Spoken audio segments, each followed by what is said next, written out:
I have been told by some of my viewers that they like when I make videos outdoors. Well, I like it too. It's a nice change of pace, and I would love to be able to make some outdoor videos right now. But the heat in northern Portugal is sweltering. The weather in this region absolutely sucks. And when I say northern Portugal, I am not talking about the Porto metropolitan area, which includes Vila Nova de Gaia, Matosinhos, um, Vila do Conde. I'm talking about inland northern Portugal, like Guimarães and Braga. The weather here is just god awful. It might be the thing that makes me leave Guimarães. My name is Howie. This is Positively Portugal. Let's get into it. So, I am the same person who spent 8.5 years in St. Petersburg, Florida, before I moved to Guimarães. And the weather in the Tampa Bay area is much worse in the summer than it is in inland northern Portugal. In Florida, we have to deal with frequent rain and very high humidity, as opposed to here in inland northern Portugal, where I can't even remember the last time it rained here. And we also had to be worried about the hurricanes. And you might be saying, well, what is the problem then if the weather in Florida is even worse than it is here? Why am I complaining? The answer is simple. We didn't have a problem with the cost of electricity in Florida. I was able to run my air conditioner 24 hours a day, 7 days a week. And my electricity bill is about 1/3 of the cost as it is here in Guimarães, where I have yet to turn on my air conditioner. I'm not going to do it. You see, when I moved here and opened an electricity account, it's with EDP.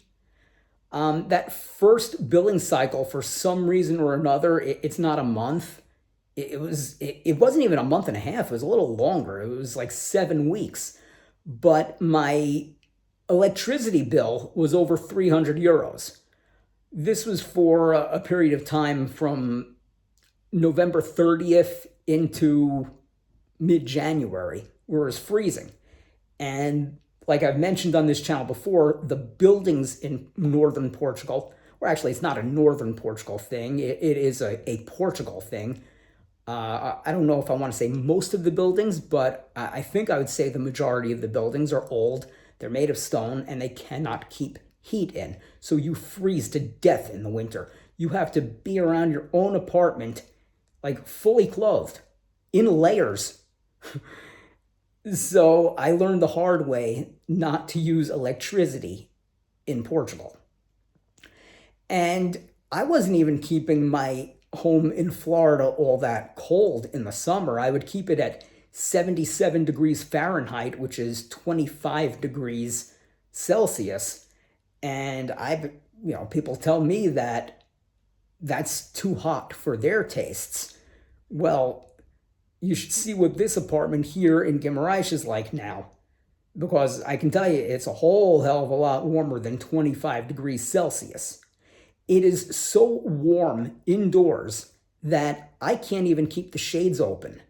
Outside of the lighting, which I think it's not fluorescent lighting, but it doesn't look like it's traditional light bulbs.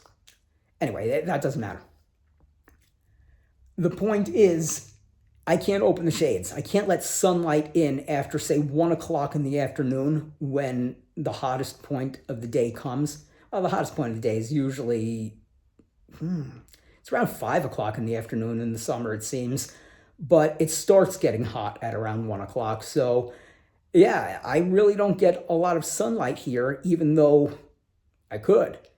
The sun comes naturally in here, and that's why the apartment is boiling hot. And that's even with keeping the shades closed. And they're not even really shades in the living room. It's like a double door, which is in front of the window.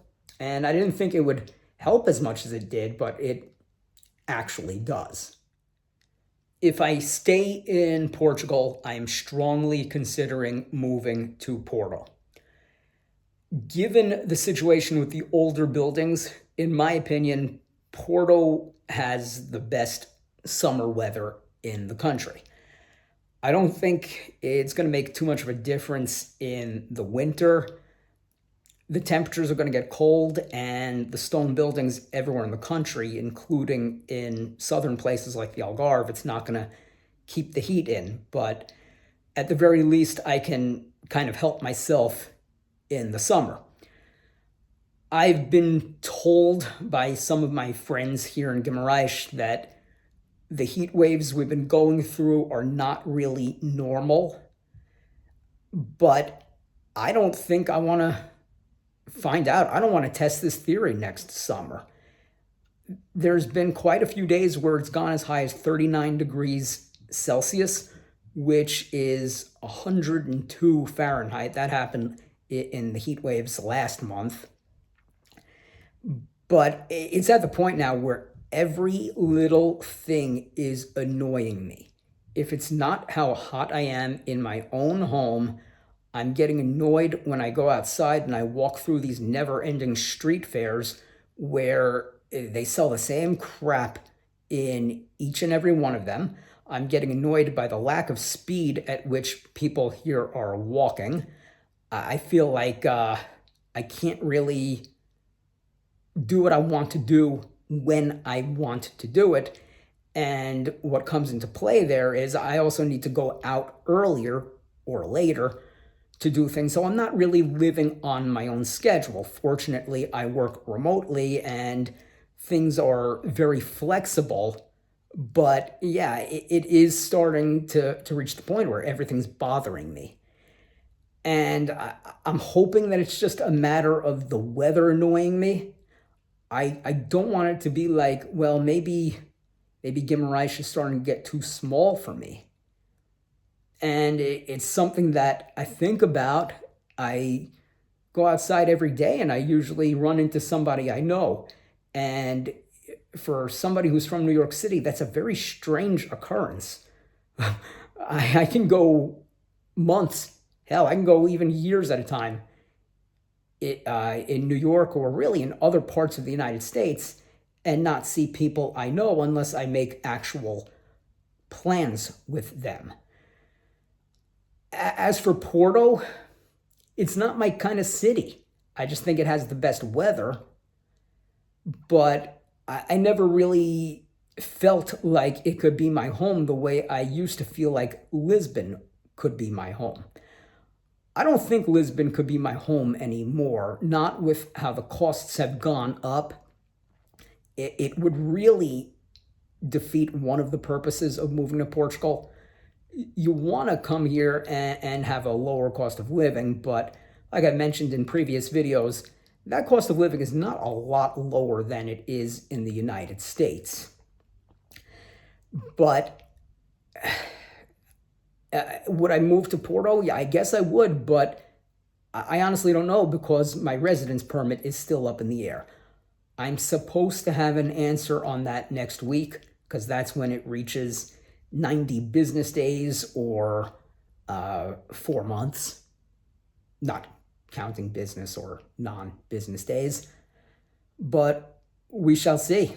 But I just wanted to throw that out there. I don't know if Guimarães is going to be my future. That's not to say I won't be a frequent visitor. I'm not going to give up my socio status at Vitoria. And I do love being in this city. So, yeah, I would still come back here quite often. I'm going to be hanging out at my favorite places. I just don't know if I can be here 7 days a week, 30 days a month. But only time will tell, and the truth of the matter is, it's not in my hands. It's still in Ima's hands, and who knows when I'm going to know anything. But if you want more videos about moving to Portugal, the process of getting here, Portuguese football, anything Portugal related, please like the video, leave a comment, subscribe to the channel, hit the bell for notifications. These are the best things you can do to help a content creator on YouTube. I want to thank you all for watching, and we'll be back here next week.